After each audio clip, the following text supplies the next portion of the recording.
Good afternoon. Welcome to another episode of The Gavel, featuring attorney Anna Toledo. Ms. Toledo is the senior attorney and general counsel to Targeted Justice. She has a background in constitutional and environmental law and is an experienced litigator, including 2 cases at the U.S. Supreme Court. And here's Ms. Toledo.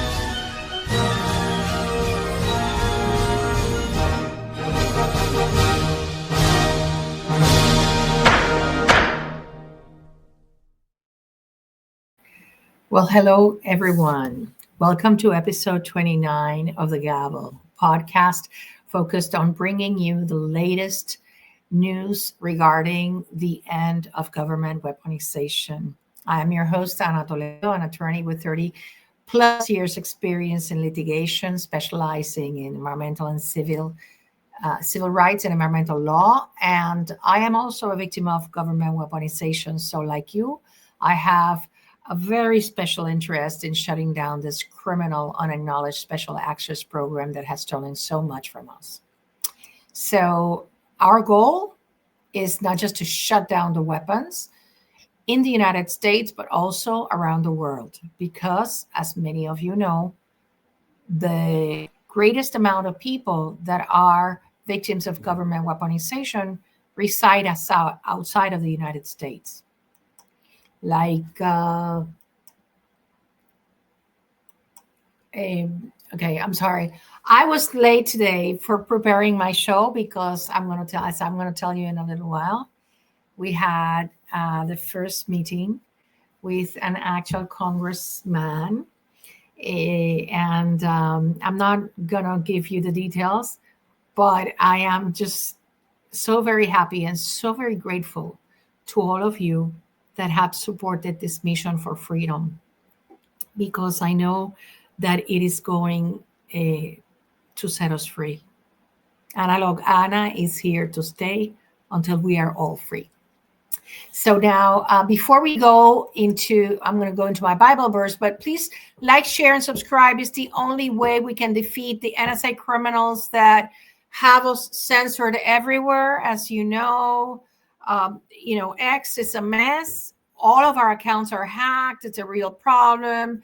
And the same with, everywhere else. I don't even bother fighting it anymore, because I know I have to focus my energy in fighting and shutting down the weapons. I cannot be worried about social media, but I am counting on you to be a digital warrior and repost this. Okay, so I am going to read to you from Romans 8:31, which it surprised me. Like, the entire chapter is really interesting, because it talks about, leaving the flesh behind. And one of the things that I have to be, almost grateful to the criminals is that my past life, which was partying and having fun and dancing and, living a worldly life, well, I left that behind to have a life of purpose. And for that, I am very grateful to God. And so the criminals didn't see coming that I would enjoy having found a purpose in life, not just partying and having fun. So thank you, criminals. Now it says, what then shall we say in response to these things? If God is for us, who can be against us? Absolutely no one.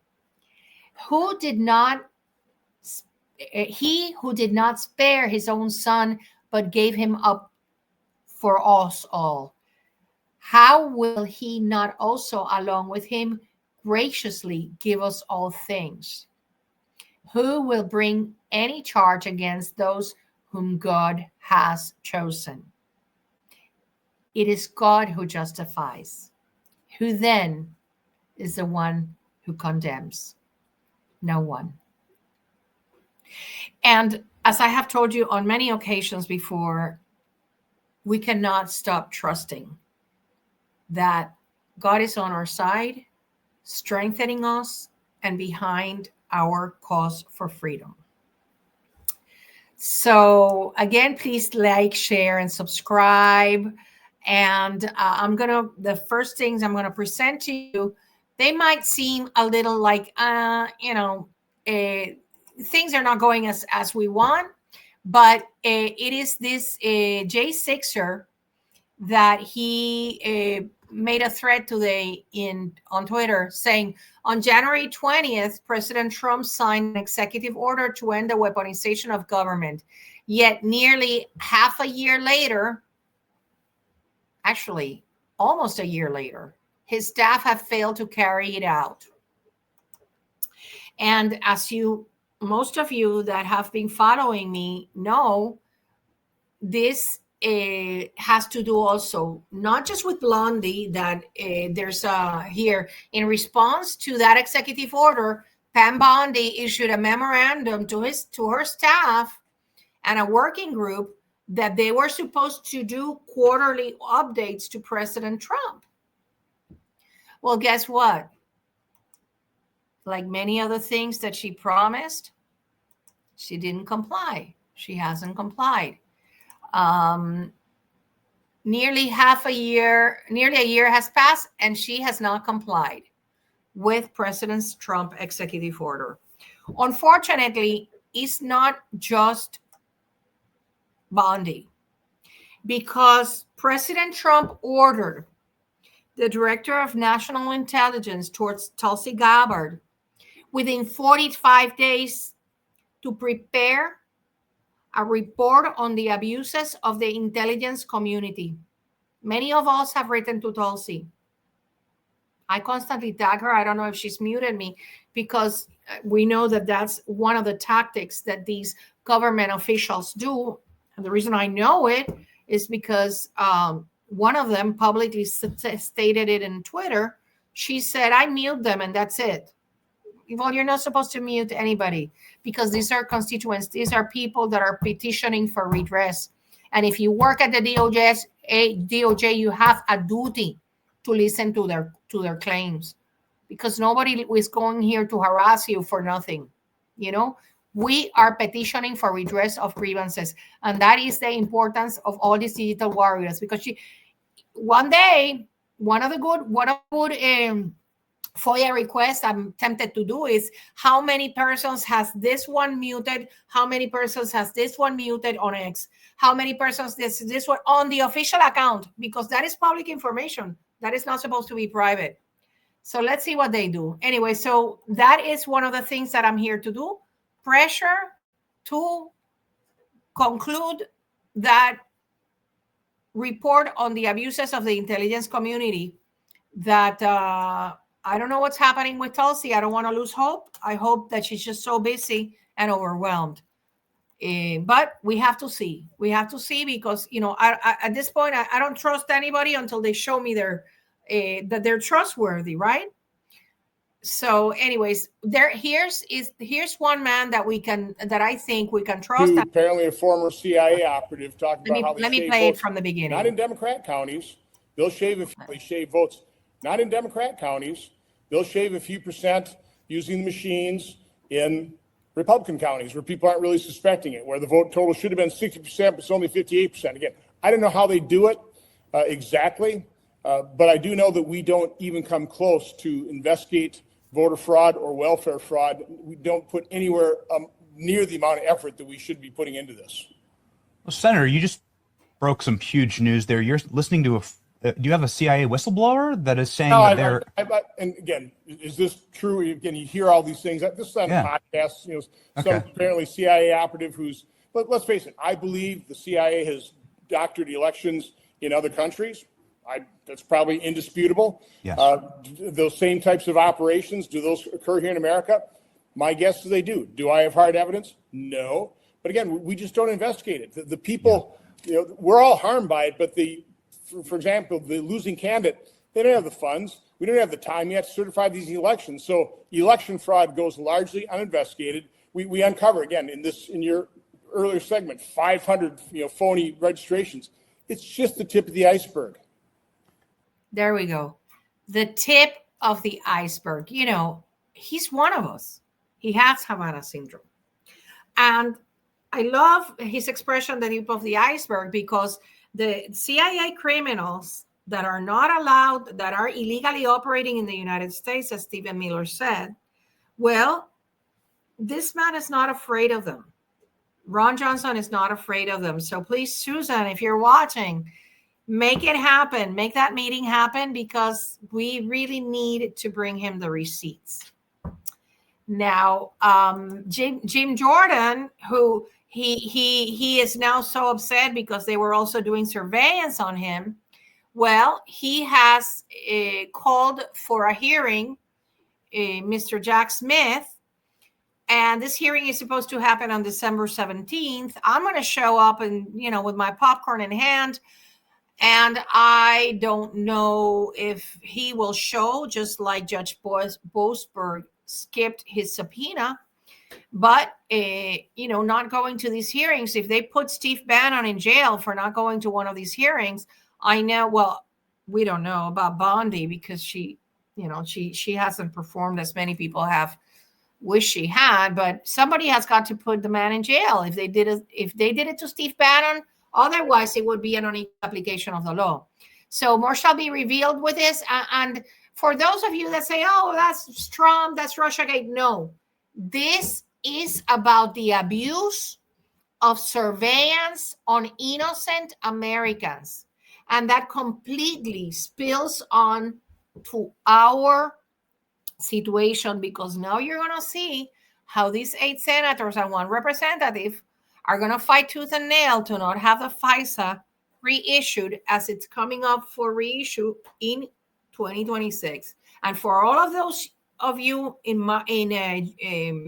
Mike Johnson's district, I ask that you make an active campaign to vote him out, because he's a rhino and he was the deciding vote. Because of him, our communications continue to be surveilled, obstructed, and all of the bad, illegal things these criminals at the FBI and SA and all of them do, and the InfraGard criminals.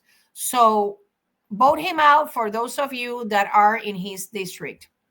Now, the next one, we have to, we are over 300,000 TIs. What is going on? I know that a lot of people don't know, but it is up to us to be active and put out there the information of what these people are doing and are not doing for the innocent Americans that are victims of government weaponization. So that is one way that you can end your targeting. Removing people like Cronin, who is a CIA asset, like Mike Johnson, like all the people that side with the renewal of FISA 702. Then you have the good guys, who is Thomas Massie, Ron Paul, who are Andy Biggs, who are completely opposed to it. Those are the people that you need to support and let them know why you support them. Now, the Boasberg impeachment is up. There was supposed to be hearings this week. He didn't show up. Targeted Justice has put out a post that I believe you should send it to your congressperson and to your senator, because everybody is focusing on Boasberg as, oh my God, he authorized the spying on these 8 or more senators and congressmen, and then order the companies to not tell them. Well, guess what?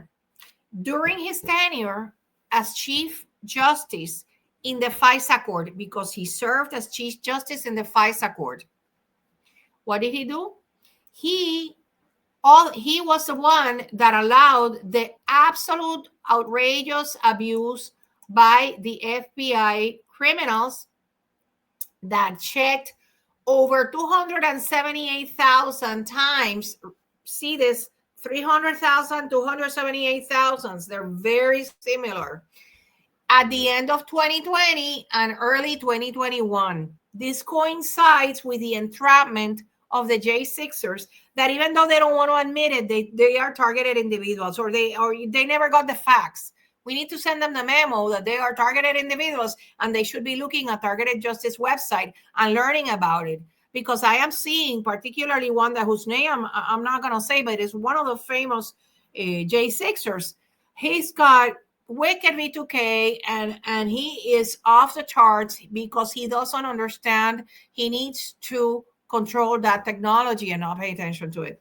Well, anyways, this is here one actionable thing that you can do as a victim of government weaponization, and that is that you can share this. You can share this poster. There you have it.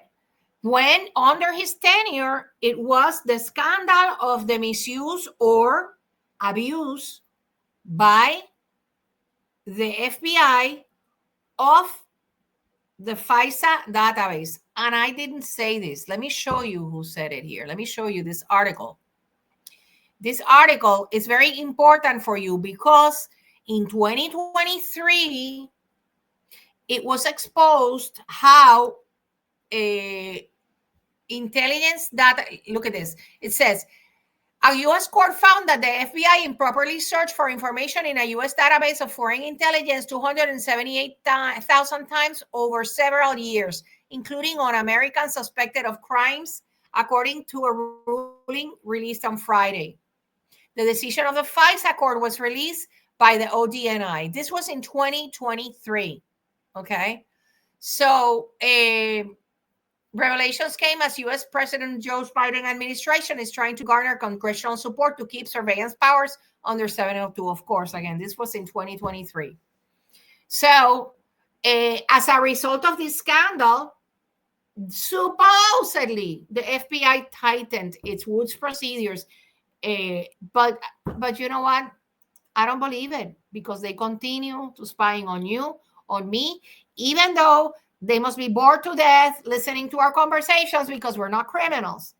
But they insist on maintaining us there. Why? Because they are so scared of doing otherwise. You know, they are so scared.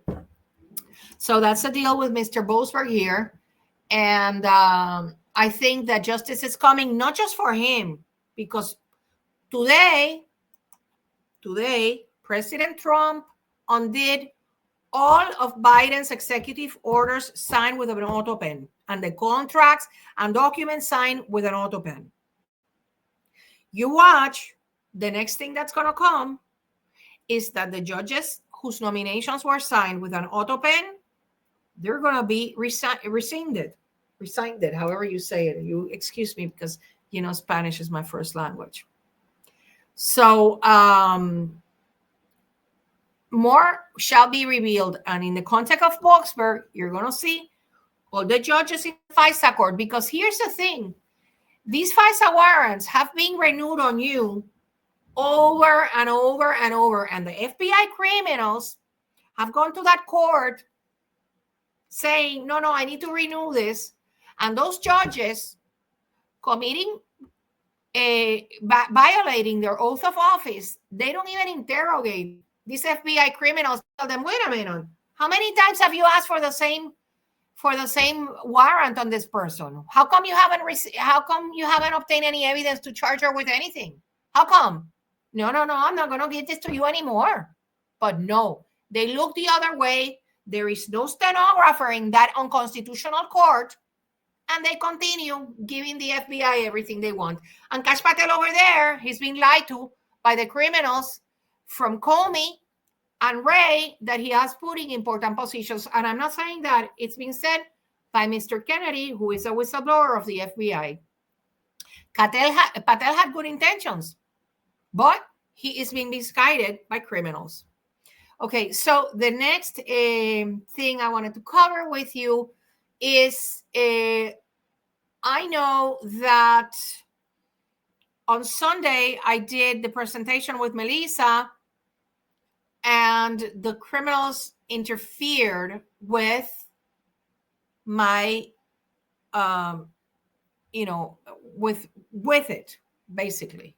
So what I want you to do is, if possible, let me get it for you, is that I'm going to be uploading it. I promise. I have been so busy preparing for the meeting today, but I'm going to be uploading it to the Targeted Justice webpage, and I will post it also on Substack. Okay, so I'm just going to show you how it looks like. And I cannot, you don't understand how important it is that you actually do your Privacy Act request, read the law, and make it pursuant to the guidelines that I'm gonna be putting there. You know, a model. I'm gonna update the model because here we go. This is it. This is the presentation I made, and do it for yourself. What did you do today to set yourself free? Well, this is something you can do for yourself. Okay, I'm working for you. I'm here to answer questions. Okay, so the Privacy Act gives you the right to go inspect with a person the files on you. And as I mentioned, and get copies of it. And you can do it in the jurisdiction where you live. Contrary to the people that live in Europe, that even though, let me just show you really fast, the people in Europe, in the European countries, can also request a Privacy Act request. Unfortunately, it's not available for anybody outside of those 27 countries. Okay. But the remedies for non-compliance, I have them here all in the presentation that it's going to be in targetedjustice.com/activism. So not only do you have a right for injunction, but also you have a right even for damages. And you have a right to demand that they correct the record on you. Why is it important? Why is it different now as opposed to 2 years ago? Well, the difference is simple. Now we have a Akash Patel. We don't know if he's going to live up to his word, but he said that he kicked down the prohibited access files door and restricted access, and that accountability is coming. Well, if you look at his book where he recommends that the first thing that needs to be done to shut down the deep state is a church committee, and we put all these things in a blender, what's supposed to happen is that you're supposed to get all the information in the entire Sentinel and eGuardian system, not just in the central record system, which is what they have been doing. Looking in this, it's like, just compare it to this. When, for those of you that have my age or a little bit more, that used to go to a library and there was a card catalog, well, the central record system is just that little card catalog. But the Sentinel is like the entire internet. And every single little, even a little post-it that gets to them, they put it in there. These people are like, obsessive compulsive with that. Even a phone log, even the text messages. That's how we got the text messages of the two FBI lovers that were texting to each other that President Trump was never going to be president. All of that is in that Sentinel system. And there's tons of, starting with your nomination form, and then all the investigation on you, all the photographs, everything. So they cannot just go to the card catalog and look for the cards, because they have to produce all records on you. Now, the people in the Europe, here, the Judicial Redress Act extends the right to pursue certain civil remedies under the Privacy Act to citizens of designated countries, which are exclusively European countries and United Kingdom. So, Dom, this one's for you. You can also file your Privacy Act request. And I have to stop here and just give an immense show of gratitude to Dominic, because his documentary is changing the narrative in the entire world. And also to Sean, our volunteer, who has made it possible to share it in so many languages. So to those two warriors, you have all my respect and my gratitude. So please look into this. The Europeans, obviously, they don't have all the remedies, but honestly, what you want is you have the important remedies, which is the injunctive relief and the a petition for the correction of records. So once you have in there that they show you your nomination form, because if they don't show it to us, we will file a lawsuit. We're still trying to figure out how we're going to do it, how is there going to be more chances that it'll be successful. Okay? Because as many of you have seen the rogue judges that are not necessarily adhering to the law.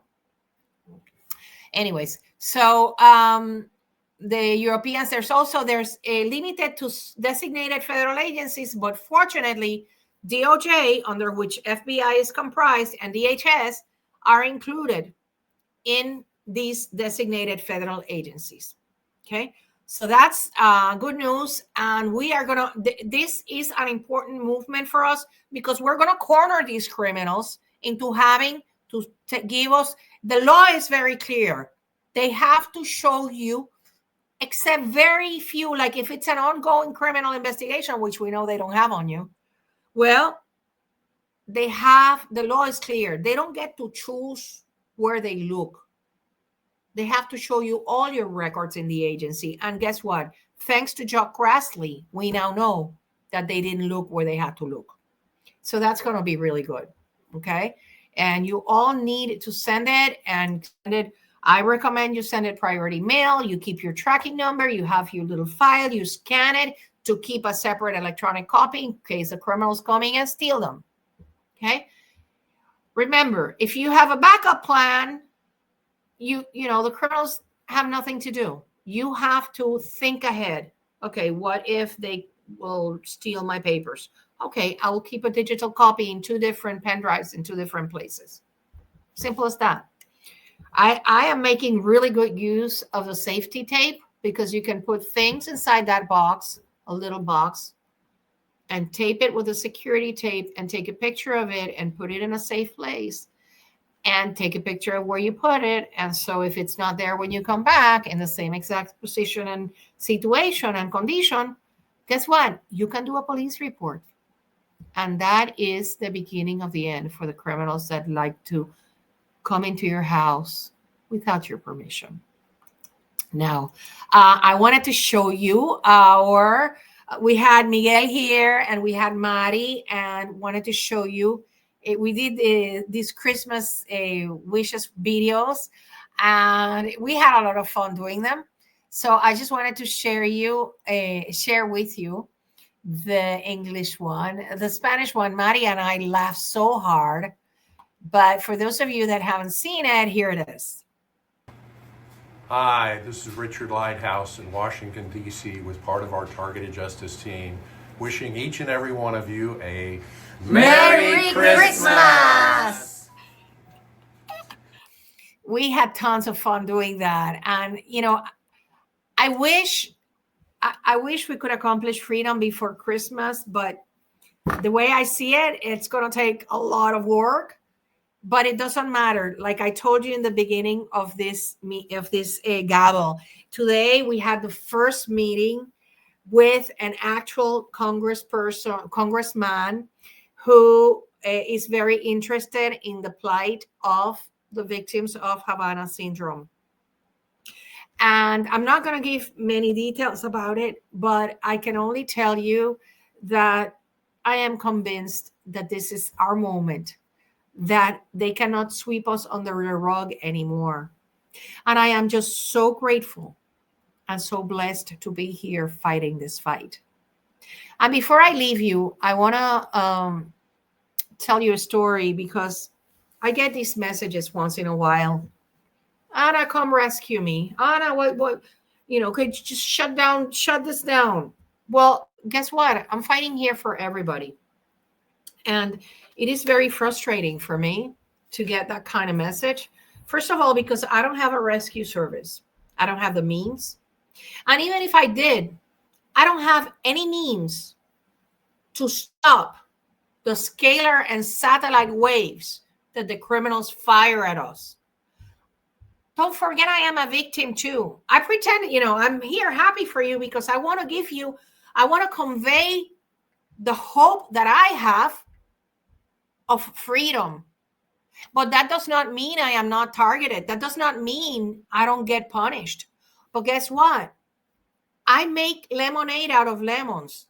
When they wake me up at night, I listen to my little radio, to my Christian station, and I urge you to do whatever, don't listen to it in an iPhone or a smartphone. Listen to it in a little battery radio.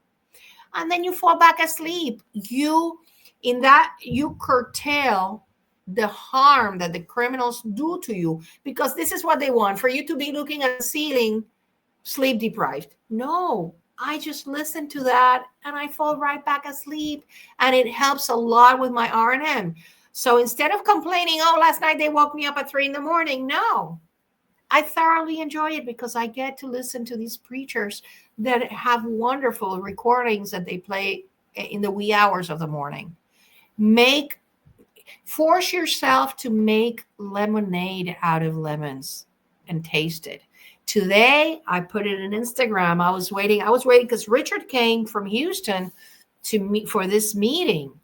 And while I was waiting, while he was making some copies, some crazy perp it went by in a car, and she actually screamed at me an insult, like literally, like in Spanish. And I just like, oh my God, I should have taken the camera out because it was so hilarious. I said, is this the best you can do, criminals? Really? It's like so funny to me. But going back to Come Rescue Me thing, when I was I was targeted, but I didn't know.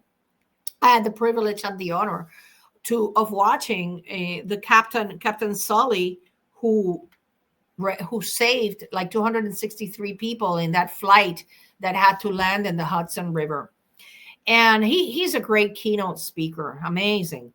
And one of the things that he would say, somebody asked him, did you think of your family when you were in, he only had something like 200 and maybe 30 seconds to save that plane full of people, to act. He said, well, at that moment when I realized I'd lost that engine, I realized how much time I had. And I think it was something like 200 and something seconds. He didn't even speak about it in minutes. He spoke about it in seconds. And he said, and I realized that I couldn't waste a single second thinking about myself or thinking about my family, because I had an obligation towards all these passengers and my crew. And I say the same to you. I don't have the means, the technology, or the capacity to come rescue anyone. I am here in DC fighting for all of you. Even the last person, like dear one in Malaysia. Please don't do that to me, because it really makes me very sad to see that people cannot grasp the depth and the importance of what I'm doing here. It's not that I don't care. It's that I am here for the greater good. And even if I was, oh my God, I want to come rescue this person, I don't have the means. Because there's nothing that I can do against these weapons unless I convince people here to shut them down. So when writing to me, I urge you, please be a little bit considerate and don't put me in this position, because it's very painful. I am trying my hardest. I work every day. Since I get up in the morning, since I go back to bed at night, which many of you that see me on X, I'm until very late. I am working to shut these weapons down and these gang stalkers and these criminals down. So please don't make me feel bad for not being able to come rescue you if you're getting attacked. And that's all I had to say. I thank you all for your support, because it just keeps me going. And I'm sure I'm going to bring you really good news next week. So I hope that, let me check the comments here.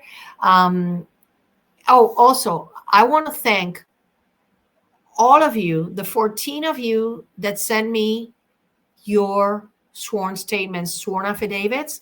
I handed them over today under strict confidentiality. And I want to thank you, because that is what this is about. When you can do something to shut down this program, you should do it.